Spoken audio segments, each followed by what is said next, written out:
நடத்திட்டு இருக்கும்போது கூட அவங்க மட்டும் சொன்னாங்க, ஏப்பா கோடி கோடி நன்றி சொன்னாலும் அதுக்கு உமக்கு ஈடாகுமான்னு சொல்லி அந்த பாட்டு நீங்க பாடுறீங்களா?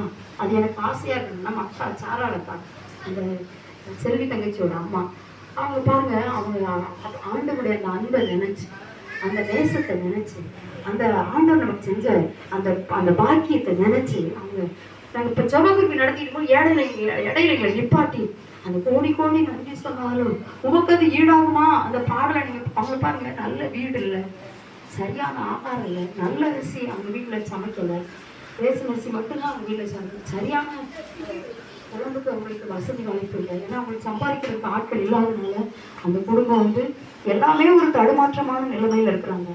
ஆனா அவங்க உள்ளம் ஏங்குது.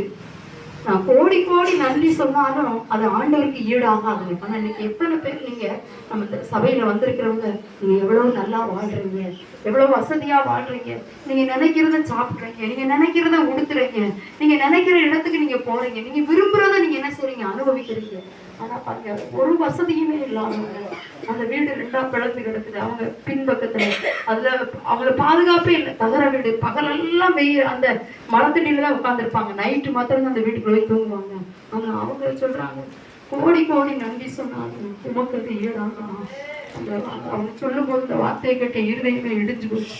அந்த உள்ளத்தின் ஆழத்திலிருந்து இந்த பாடலை நீங்க பாடலாம் பாடக்கூடாது, இதை பாடி நம்ம ஆராதிக்க போறோம். ஆண்டவர் நல்லவர், பேசப்பா உங்களுக்கு கோடி கோடி நன்றி சொன்னாங்க அது ஈடே ஆகாது.